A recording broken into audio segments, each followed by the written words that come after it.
Vous allez bien? Très bien, et vous-même? Oui, ben, une habitude. Absolument, Hein, ravi le de vous visuel, revoir, on est voilà. très heureux. Bonjour, madame. Monsieur le préfet, bonjour. Bien, Ravi. très bien, merci. Bonjour, Monsieur le préfet, enchanté. Enchanté également. Bonjour, monsieur le préfet. Ça va bien? Oui. Si. Monsieur le préfet. Ravi. Ça va, général? Bienvenue chez toi. Là, j'en ai deux pour le coup. Bienvenue dans le Var. Merci beaucoup. Présentez.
Au drapeau.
Madame le ministre, les honneurs vous ont été rendus par le drapeau de l'école de l'infanterie, la fanfare des écoles militaires de Draguignan, une section de lieutenants de l'école d'application, de la division d'application de l'école de l'infanterie et une section d'honneur du commandement en chef de la Méditerranée. Lieutenant-colonel Debonnière, commandant de la division d'application et commandant des troupes.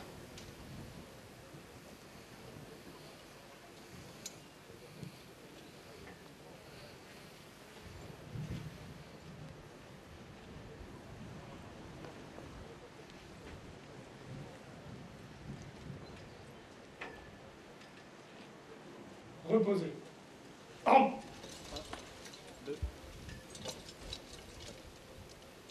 Repos.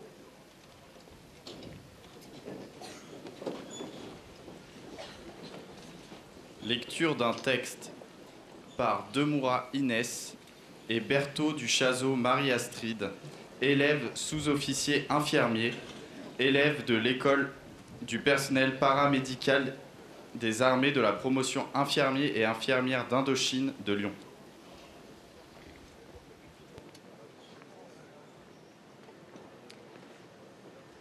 Madame la ministre, déléguée auprès du ministre des Armées, chargée de la mémoire et des anciens combattants. Monsieur le préfet du Var, monsieur le général, commandant les écoles militaires de Draguignan, mesdames, messieurs les officiers, mesdames, messieurs. Nous sommes réunis aujourd'hui devant ce mémorial afin de rendre hommage à ceux qui, hier, ont porté l'uniforme avec honneur, courage et abnégation. Nous, élèves infirmiers militaires de la promotion infirmière et infirmier d'Indochine, portons avec fierté ce nom qui nous lie à une histoire de dévouement et de sacrifice. Cela nous engage en mémoire de ces soignants militaires qui, dans l'effroi de la guerre, servirent aux côtés des soldats, bravant souffrance et danger, sans jamais faillir à leur mission. Dans les jungles d'Indochine, dans les postes avancés ou les hôpitaux de campagne, les infirmiers militaires incarnèrent l'excellence du soin et la fraternité d'armes. Au péril de leur vie, ils pansèrent les blessures, soulagèrent les maux et apaisèrent les souffrances jusqu'à l'ultime sacrifice. Futurs soignants des armées, nous mesurons pleinement l'héritage qui nous incombe. À leur image, nous choisissons de servir et de soutenir les soldats avec courage et humanité, faisant de leur vie notre combat. En ce jour de mémoire, nous témoignons de notre respect et de notre reconnaissance envers nos anciens. Par notre engagement, nous transmettrons leur histoire, nous nous efforcerons d'être dignes de leur exemple, de faire vivre les valeurs qu'ils ont défendues et de porter haut l'esprit du service de santé des armées. À vous, combattants et infirmiers d'Indochine, nous adressons notre profond respect. Nous ne vous oublierons jamais, avec honneur et fidélité.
Lecture par Monsieur Louis Fiori, ancien combattant d'Indochine, président de l'association varoise des anciens combattants d'Indochine, d'un texte relatant le coup de force japonais du 9 mars 1945, 2025 étant le 80e anniversaire de cet événement.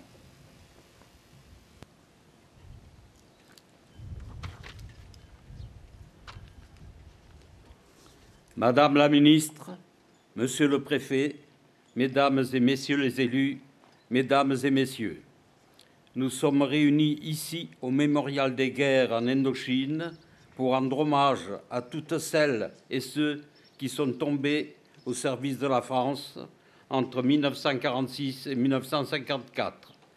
Nous n'oublions pas ceux tombés au cours de la Seconde Guerre mondiale au contact de l'occupant nippon il y a tout juste 80 ans. En effet, au printemps 1945, la situation de l'armée japonaise est devenue critique sur l'ensemble des fronts où elle est engagée. L'Indochine française est devenue cruciale pour les communications avec le Japon et Tokyo n'entend pas prendre le risque que les autorités françaises rejoignent les Alliés. Décidés à éradiquer la menace que fait planer l'armée d'Indochine, les Japonais adressent un ultimatum de principe le 9 mars à 20 h au gouverneur général amiral Decoux, qui le rejette. Sans avoir attendu la réponse, l'armée japonaise est de toute façon passée à l'offensive sur l'ensemble de la péninsule indochinoise. À Hanoï, la citadelle livre un combat acharné qui se termine le lendemain après-midi faute de munitions. Les effectifs français sont décimés. 50% de nos soldats y perdent la vue et sont gravement blessés. À Dongdang, à la frontière chinoise au nord-est d'Hanoï, 150 hommes brisent les vagues d'assaut japonaises pendant plus de 48 heures. 1000 Japonais y trouvent la mort. Les 56 Français survivants sont assassins. À quelques kilomètres plus au sud, à Lançon, les Japonais subissent de lourdes pertes. Le 10 mars, les Français commandés par le général Lemonnier capitulent. Le 12 et 13 mars, les 400 rescapés sont exécutés dans d'atroces conditions, le général Lemonnier et le résident français étant décapités au sabre. À Hué, les affrontements se poursuivent jusque dans la journée du 10 mars. Une bonne partie des effectifs parvient à s'échapper dans l'arrière-pays. Dans le sud, en Cochinchine, une multitude de combats isolés et la plupart du temps désespérés sont livrés dans les garnisons ou dans la brousse, comme à Toudemotte, où le bataillon Mollard lutte jusqu'au dernier homme. Le maquis de Trasbassac, quant à lui, offre une résistance acharnée avant de succomber le 26 mars en défendant la pointe de Camago. Seul au Vietnam,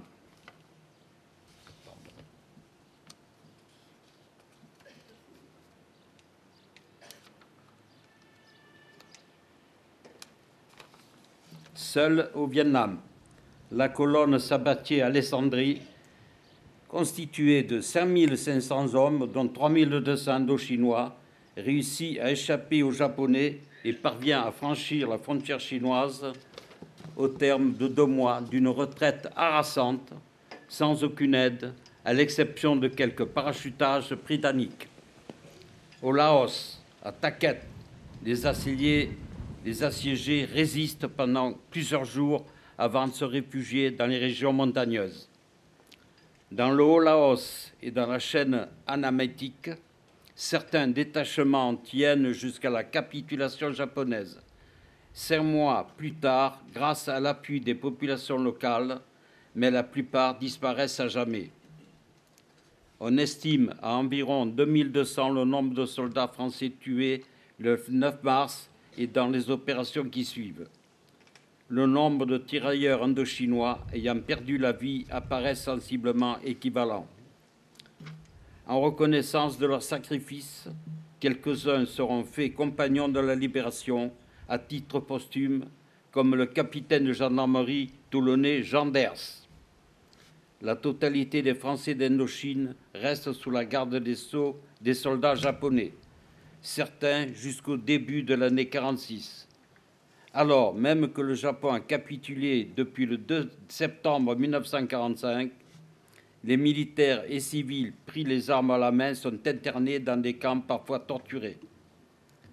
Le plus célèbre des camps, appelé camp de la mort lente, fut celui d'Aubin, sans doute le plus sinistre, où vont échouer au moins de 4 mois plus de 4000 soldats soumis à des travaux forcés dégradants et où règne une mortalité effroyable. Les résistants et ceux qui assuraient le renseignement sont internés et torturés par la gendarmerie japonaise. Le camp Petai, surnommé la Gestapo nippone, beaucoup d'entre eux n'y survivront pas. Les civils sont regroupés en masse dans les camps ou astreints à résistance dans 8 villes principales au Vietnam. Souffrant de la faim, ils sont quotidiennement l'objet d'humiliations, d'intimidation et d'agressions physiques. Le sort des populations autochtones aura été tout aussi douloureux. Les alliés français ou présumés tels sont victimes d'une répression féroce en représailles de l'aide apportée à nos troupes en retraite, à nos groupes d'action et aux civils démunis, faite de massacres collectifs, de fusillades, de décapitations. Le 9 mars 1945 et les semaines suivantes, les Japonais ont porté un coup terrible à la domination française en Indochine. Leur capitulation y fera revenir la France, ses institutions et son armée, mais entre-temps, les partis indépendantistes vietnamiens, et notamment le Viet Minh, amenés par Ho Chi Minh, auront pu consolider leur position et développer le sentiment national auprès des populations.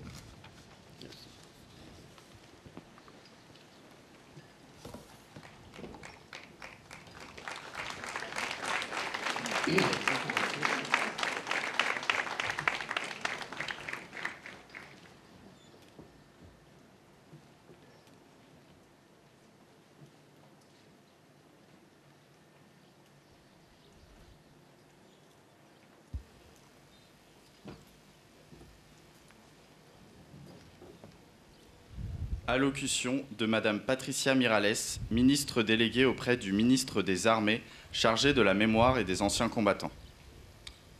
Garde à vous.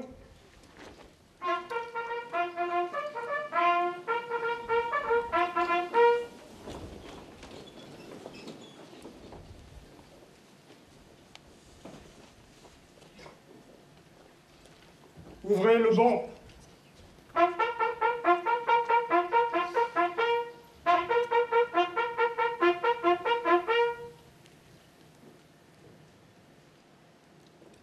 Asseyez-vous, je vous en prie.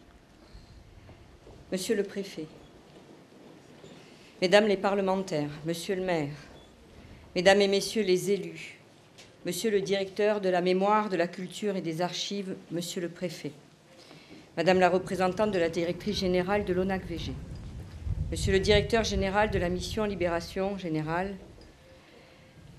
Messieurs les officiers généraux, Mesdames et Messieurs les officiers, sous-officiers et militaires du rang, Mesdames et Messieurs les présidents et membres du monde associatif combattant, Mesdames et Messieurs les porte-drapeaux, chers anciens combattants d'Indochine, chers élèves, chère jeunesse, Mesdames et Messieurs, en vos rangs, grades et qualités.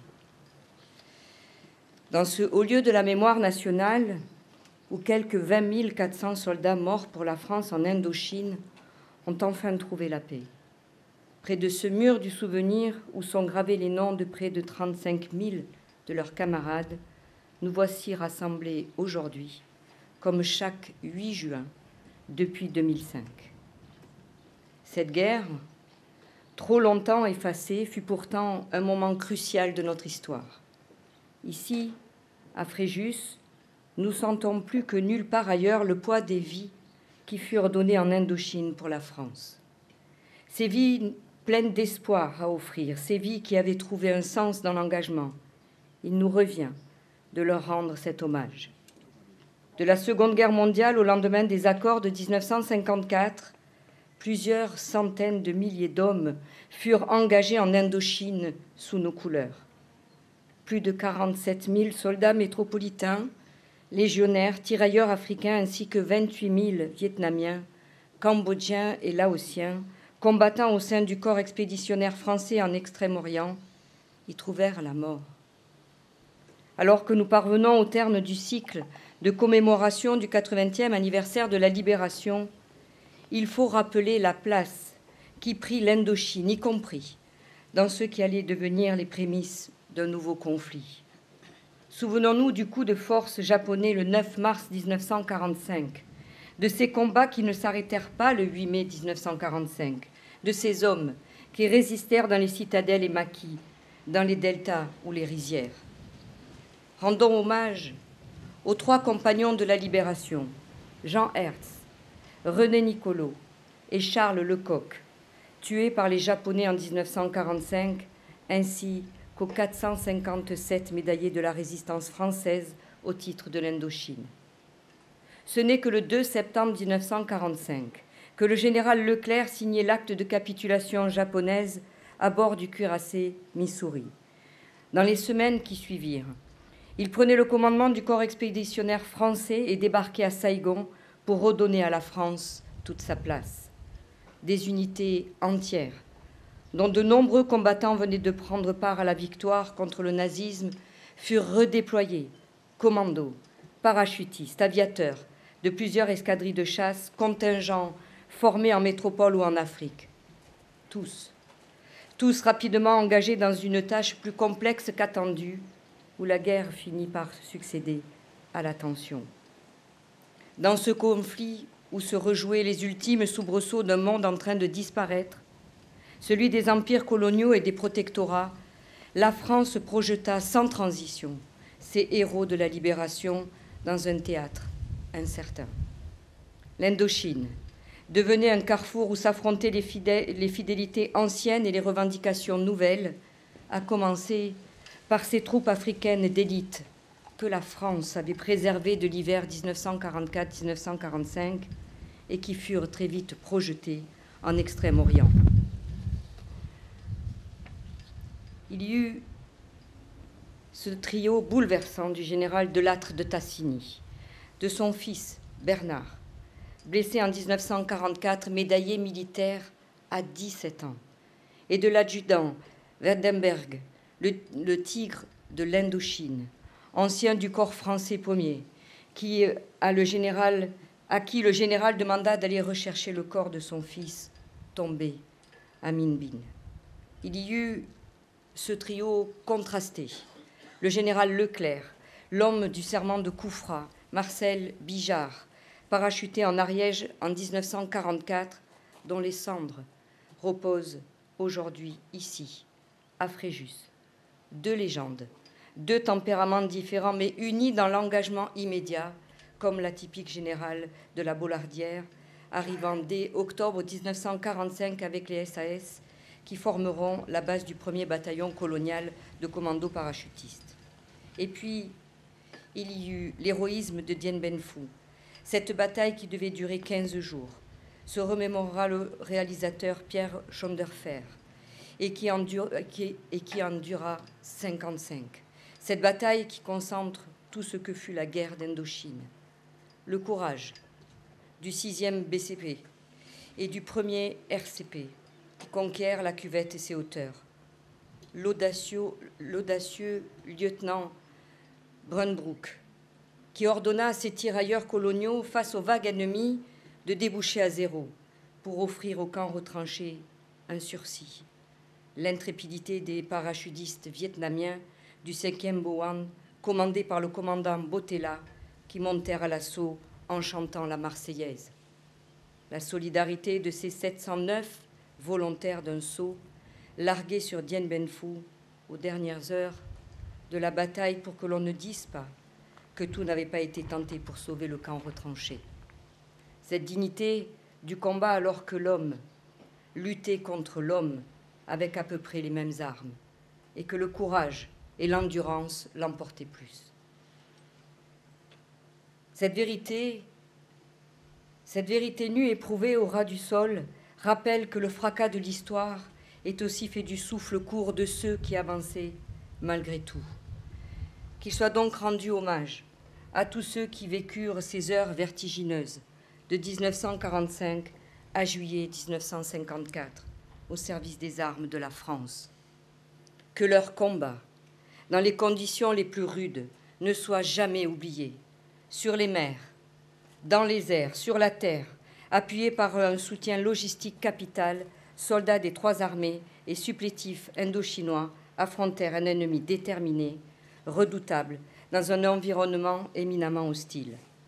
À cette cohorte de combats opiniâtres, il faut ajouter ceux qui, sans armes, mais non sans grandeur, portaient secours au soutien. Infirmiers, médecins, logisticiens, reporters, photographes ou écrivains, tous, à leur manière, étaient les acteurs, les témoins et les éclaireurs d'un moment suspendu de l'histoire. Citons quelques noms lumineux: Geneviève de Galard, Valérie André, Paul-Henri Grouin, Raoul Coutard et Marc Flamand. Ces parcours résonnent encore aujourd'hui, comme en témoignent les élèves de l'école du personnel paramédical des armées et de la promotion infirmière et infirmiers d'Indochine, ou les Saint-Cyriens de la promotion capitale de Surtot, officiers morts en Indochine en 1947. Que soient célébrés tous les sacrifices consentis pour la France en Indochine, tous ces gestes qui ont emboli notre histoire.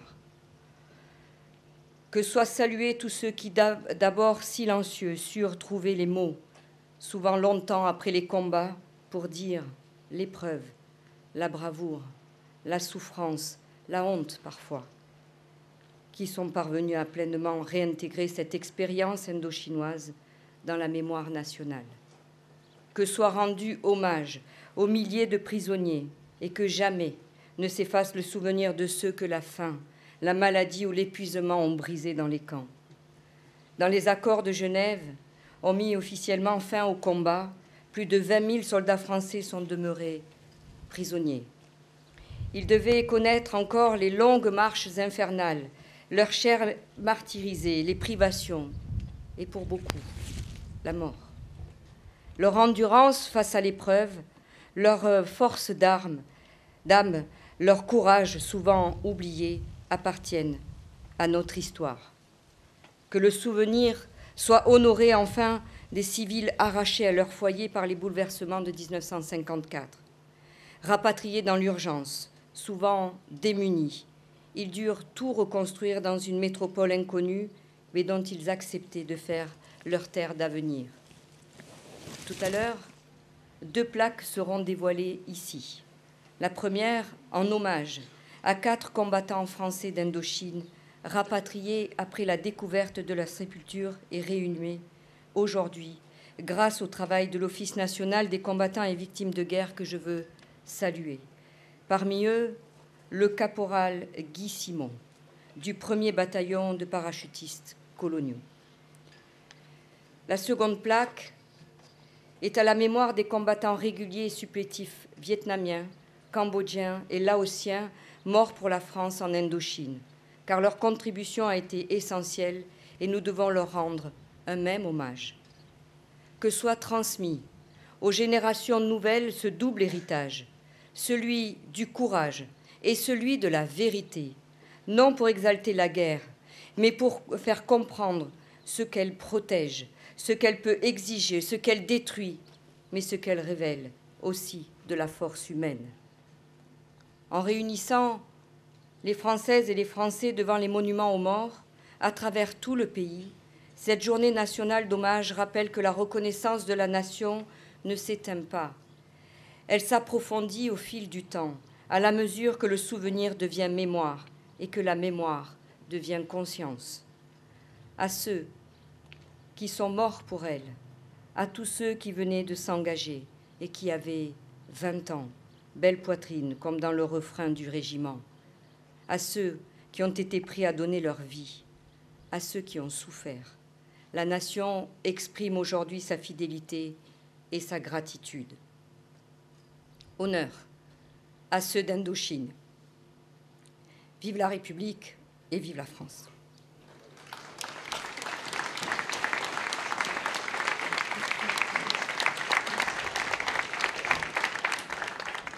Fermez le banc.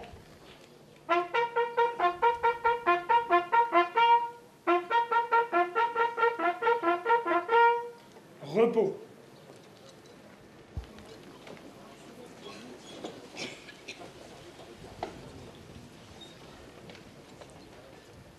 Dépôt de gerbe de Madame la Ministre.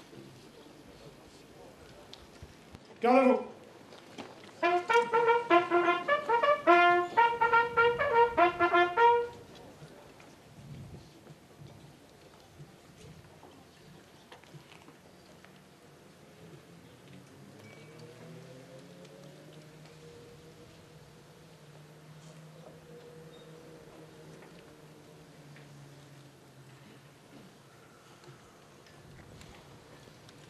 Présentez. Armes.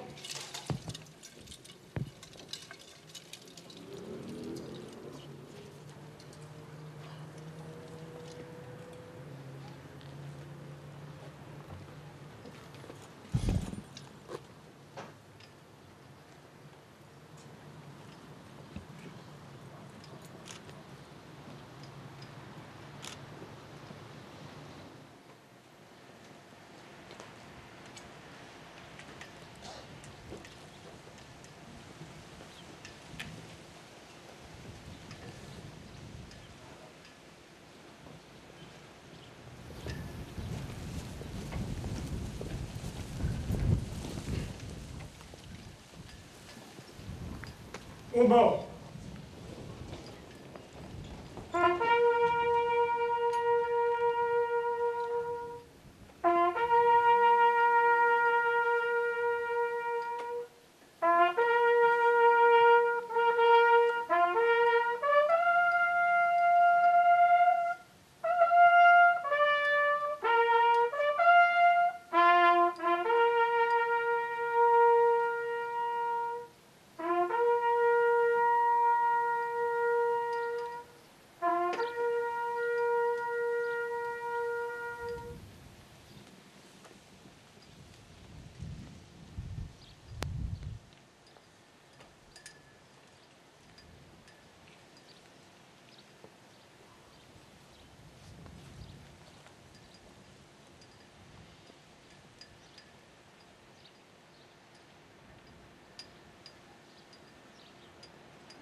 Reposez.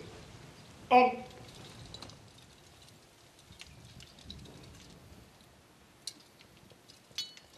Repos. Garde à vous.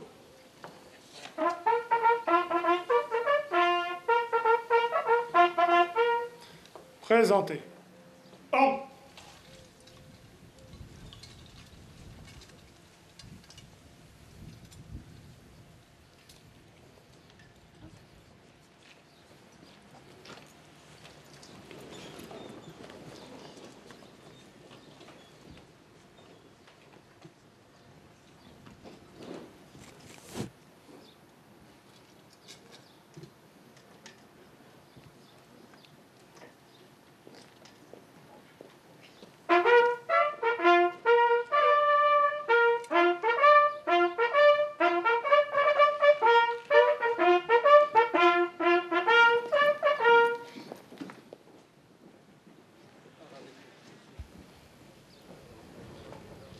Mesdames et Messieurs, la ministre et les autorités concernées, précédées des porte-drapeaux, se rendent dans la nécropole pour le dévoilement d'une plaque rendant hommage à la mémoire des combattants réguliers et supplétifs vietnamiens, cambodgiens et laotiens morts pour la France pendant la guerre d'Indochine.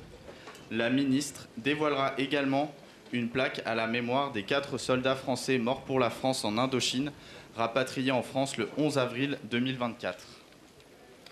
Parmi eux, le caporal Guy Simon, du 1er bataillon de parachutistes coloniaux, mort pour la France le 3 mai 1954 à Dien Bien Phu.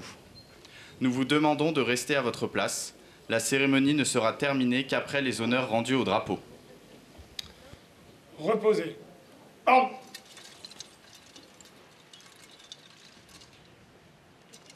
Repos.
Il a fait la marche, il a été prisonnier. Ils ont un courage.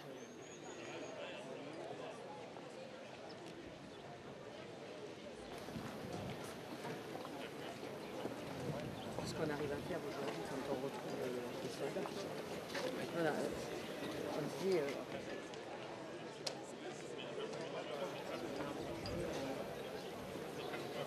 À nouveau aussi.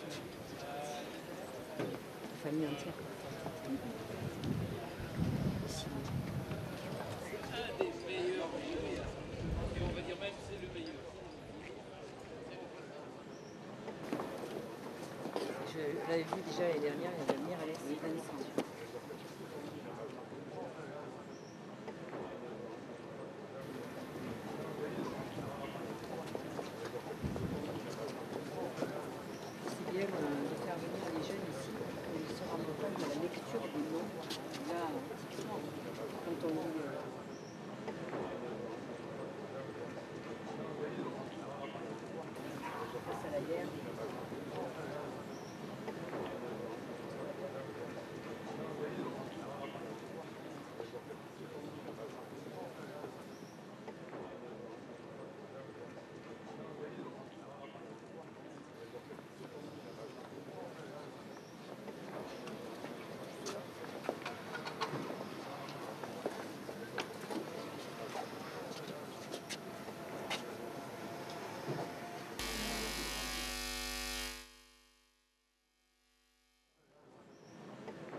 ceux qu'on rajoute au fur et à mesure.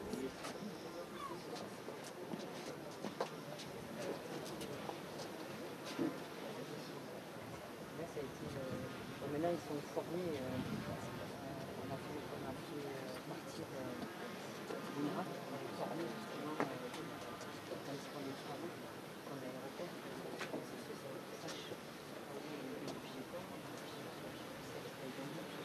Donc au départ, ils nous avaient dit il y a 6 postes. En fait, c'était pas 6 heures, parce qu'il y avait des échanges avec les familles. On avait fait 4, mais vraiment, on a reçu les 4. Et sur les 4, on a fait une identité de 15 heures. Les 3 ans qu'on a vu. Alors oui, parce que les plaques, parfois ils ont encore... ouais, comme on a fait les objets autour aussi. Voilà. Par la sépulture, fortune. Certains éléments, et puis après on regroupe.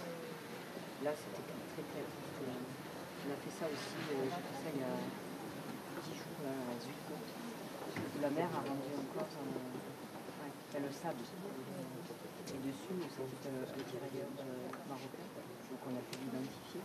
Et il avait encore sa montre, il avait les toiles téléphone, il avait sa plaque. Du coup, on a entouré avec ses amis ce qui avait été noyé dans ce bateau. On a fait ça dans l'année, c'était depuis 2018. Ça demande des analyses. On regarde.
Dévoilement de plaques et dépôt de gerbe de Madame Patricia Miralles, ministre déléguée auprès du ministre des Armées, chargée de la mémoire et des anciens combattants, à la mémoire des combattants réguliers et supplétifs vietnamiens, cambodgiens et laotiens, morts pour la France pendant la guerre d'Indochine.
deuxième dévoilement.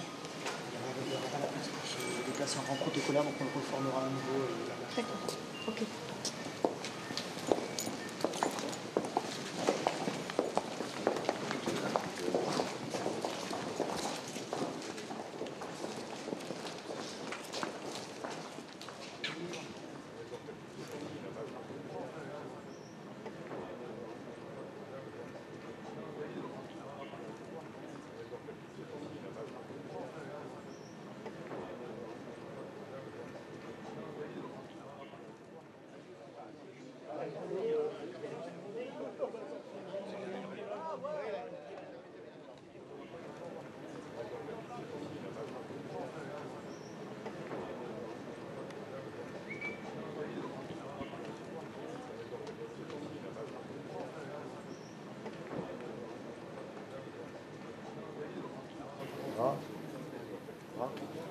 La vieille, viens là, viens. Viens, viens là.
Dévoilement de plaques et dépôt de gerbes par Madame Patricia Miralles, ministre déléguée auprès du ministre des Armées chargé de la mémoire et des anciens combattants, à la mémoire de 4 soldats français morts pour la France en Indochine, rapatriés en France le 11 avril 2024. Parmi eux, le caporal Guy Simon du 1er bataillon de parachutistes coloniaux.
Aux morts!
Madame la ministre. Merci. Je suis content et j'ai bien apprécié ces cérémonies. C'est émouvant et ça rappelle de bons souvenirs. Surtout quand on vous voit entre frères d'armes. C'est ça. Et frères d'âmes. Ah ben c'est sûr. Merci. Merci pour tout. Je suis ravie de vous voir en grande forme.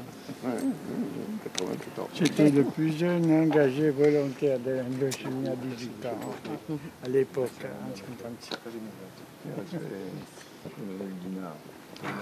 Merci pour Mais vous vous reposez jamais, vous non plus. Merci pour la NAPI, pour les anciens débuts de foot. Oui, Pour l'engagement de se voir. On fait oui, pour les je jeunes. m'intéresse, ça me fait Vous racontez Je saluerai votre nom. Il a essayé de me... Il voulait que je dépose la gerbe avec lui, qui refusait. Oui. Comment on est compte, président de l'association, je dépose la gerbe avec lui, c'était impossible de le faire. Non mais il a compris, il a compris. Non, c'est très bien passé. Non, franchement, il a compris. Merci encore pour votre discours. Président de la compétente d'Indochine. Très bien. Merci, madame la ministre. On s'est vu. Très aimable, j'aime bien votre discours. Merci à vous. Pour la cérémonie.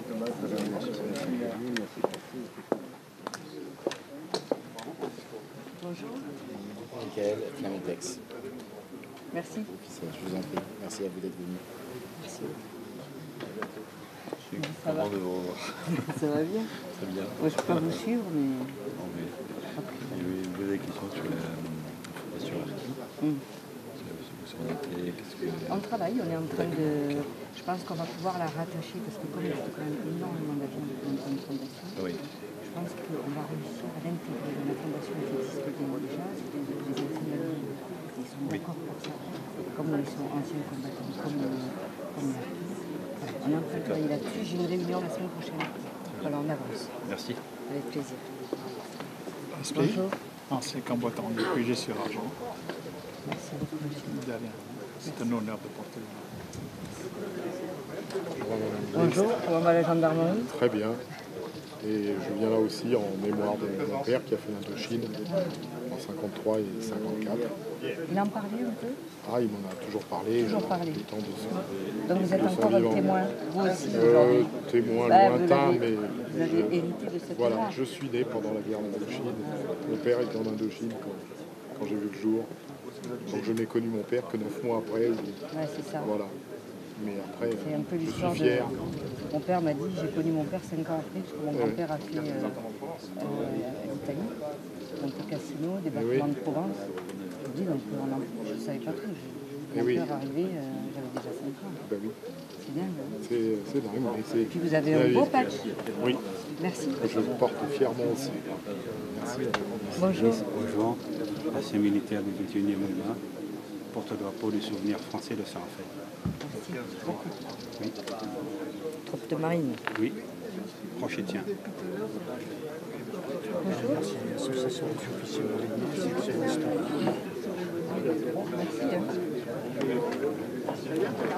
Union nationale des officiers en retraite. En retraite, vous croyez? Oui, on est Il n'y a toujours pas de là. retraite chez les militaires, jamais. Regardez, vous êtes encore là. Merci beaucoup. Combattant de la résistance. Bonjour, ça fait plaisir de voir la jeunesse à côté. Exactement. Hein, voilà, ça redonne un souffle. C'est mon petit-fils. Ah, il est pas... Et il a un peu hérité des yeux. Pas de la même couleur, mais il a les yeux clairs. Bon, vous êtes fiers de votre grand-père? Bien sûr. Enregistrez-le quand il vous raconte des histoires. Pas toujours. Parce qu'ils ont des choses à dire plus à leurs petits-enfants qui nous les ont dit à nous. 35 ans pour le drapeau. Pourquoi il n'y a que 20 ans là? Parce que le dossier. Comment ça, le dossier? Il a donné, oui, Attendez. il a donné une petite carte. Morgane, Ah, monsieur. 35 ans qu'il porte le drapeau, et là, il a que l'insigne de 20 ans, apparemment ça traîne. Ça traîne. Donc ça traîne pas, vous m'aurez Merci dit bien. problème. Bonjour. Merci la meute. Merci On s'était bien. déjà vu. Oui, bien sûr. Merci beaucoup. Merci d'être venu. Merci à vous. Vraiment. Monsieur Fenouillet, Union nationale. Oui, comment allez-vous? Bien depuis Tichy. C'était une belle cérémonie à Signes aussi. Ouais, vraiment. Voilà, il faut aller... Vous aussi, elle est un peu vieille celle-là. Là. Cette année, on va me donner celle des 10 ans. D'accord. J'ai signé le papier avant celui. C'est moi qui le signe, alors c'est moi qui l'ai... Bonjour. UNC du Var. Oui. On s'est vu il n'y a pas longtemps. Oui, souvent. Merci Avec beaucoup. grand plaisir. Oui. Bonjour. C'est pour le drapeau des anciennes balades de la région PACA. Merci pour votre engagement. On me dit retraité de... J'ai dit non, vous êtes encore là. Merci beaucoup. Comment allez-vous? Et vous-même? Très bien. Bon, toujours un plaisir de vous retrouver. Merci. Bonjour. Bonjour. Je suis heureux de vous remercier pour l'ouvrage que vous avez fait à Mona le 23 mai dernier sur votre Facebook. J'ai rencontré mon dernier rescapé. Ah ben je vais avoir les 30 ans, j'étais vraiment. Ça a fait plaisir à la France. C'est normal. On essaie, dès qu'on a des informations, on essaie de le faire parce que c'est quand même important aussi pour notre jeunesse où on dit qu'il faut transmettre. Donc, du coup, il voit un personnage. Mais pour le deuil aussi de sa sœur, c'était... Madame la ministre. Comment allez-vous? Très bien. On ne se quitte plus? Eh non. Merci d'être toujours là. Merci beaucoup. Et là, c'est le drapeau de l'UFAC aujourd'hui. On Ah. va changer un petit peu. Ouais, c'est question de... Voilà, Il faut les sortir. Il faut les sortir un peu de temps en temps. Mes devoirs, madame Comment la ministre. allez-vous? Super, à chaque fois qu'on se voit, je suis vraiment content de vous revoir. Comme à chaque fois, vous voyez, et même à la télévision de toute façon, mais je suis vraiment ravi de vous revoir, très sincèrement. Moi aussi. Je vous en prie, et merci d'être venu aussi. Merci. Comment va la jeunesse? Ça va bien, très bien. Il est toujours impeccable.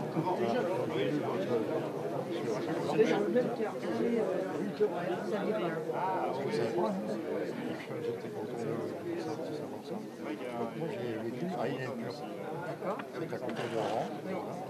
Et le jeudi de l'Ascension, j'étais au pain et le linge À Santa-Cruz? À Nîmes. Mes parents, ils y sont chaque année. Ben voilà, j'étais là. J'y étais, chaque fois. Moi, j'ai fait ça pendant des années. J'ai commencé ça avec mon arrière-grand-mère. J'allais avec l'ami de mon arrière-grand-père, on venait là-bas et je voyais des gens qui embrassaient mes parents, je les connaissais. Et alors, ils pleuraient. Vous allez t'asseoir et vous comprenez pas ça? Ah oui, bien sûr. J'étais petite. Et maintenant, ça... Les champs qui ont été ouverts de centres commerciaux. Maintenant, il y a aussi des gens de ma génération qui étaient cette année. On voit des jeunes. Voilà. Mais parce qu'on a besoin, c'est un héritage. Mais de plus en plus, ça s'améluise. Ça s'améluise. Les rapatriés.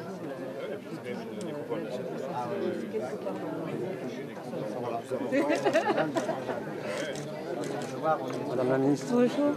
Comment allez-vous? Très bien. Pour le drapeau de Toujours fidèle.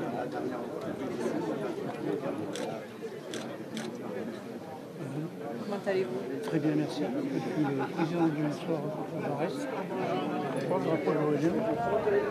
Et je suis fils de ma mère était FFI, agent de liaison chez Charles Olivier à l'époque. J'ai une photo où je suis avec la médaille de France Restauration.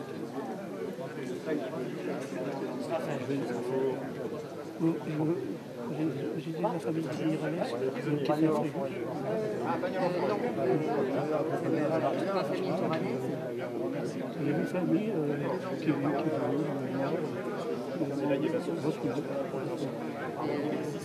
Peut-être une famille éloignée sûrement, mais non, mais il n'y a pas de souci. Je m'excuse de vous poser la question. Non, non, mais avec grand plaisir. Bonjour. Monsieur Kerman, donc, président des groupes de guerre, donc ANCGV M09, donc départemental, de la section départementale de l'Ariège, porte-drapeau des ACPG, CATM et OPEX maintenant de l'Ariège, et vice-président départemental de la même section. C'est un honneur pour moi. Vous avez un peu servi aussi. Hein? Effectivement, j'ai fait 27 ans d'armée. Premier hussard, parachutiste 15 ans, 5 ans à Metz, 7 ans au centre d'information de je suis toujours un pied dans l'institution parce que je suis chargé de recrutement du premier CP à Pamiers. Ah, très bien. Voilà. Ouais. Donc, ça me fait plaisir de vous. Merci. Madame la ministre, monsieur Boulier, porte-drapeau des Gueules Cassées. Oui, on s'est déjà rencontrés. Plein de Je fois. vais finir par travailler pour vous bientôt. La dernière fois, Merci c'était d'être pour la remise de Rina Maolier, oui. au MEDEF. Oui. Et vous avez reçu une invitation dans pas longtemps. D'accord. Au mois de septembre, on organise un raid entre Verdun et Paris sur la voie sacrée avec une douzaine de blessés. Ok, et un raid de comment? Alors, Pied, vélo, quoi. alors, à vélo, en autonomie, en fait, pour des blessés en post-trou, et du matériel adapté pour des gens fauteuils. Ok, il va falloir regarder si on peut partager une étape. J'ai les coordonnées, donc je vous envoie dessus. Allez, ok, merci. Comment ça va? Ça va bien? Ouais, ça va, on aura d'autres occasions. Ouais, mais ouais, là c'était vraiment.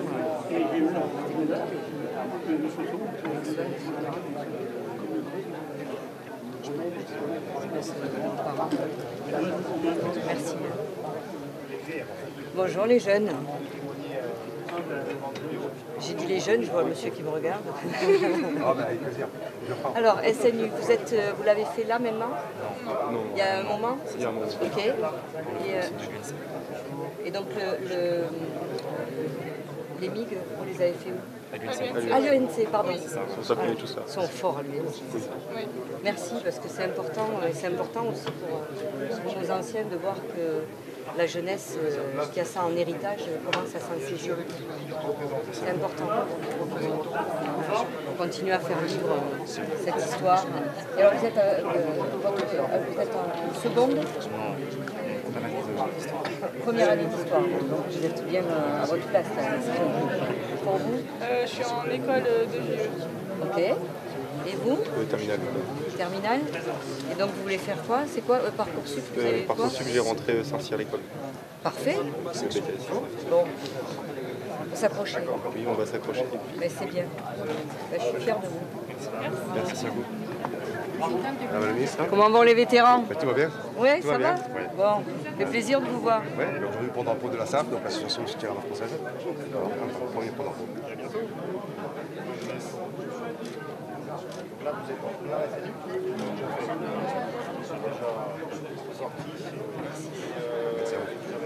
Et alors? Voilà, là c'est le drapeau des vétérans UN NATO OTAN OPEX Var, département du Var. Là, pardon.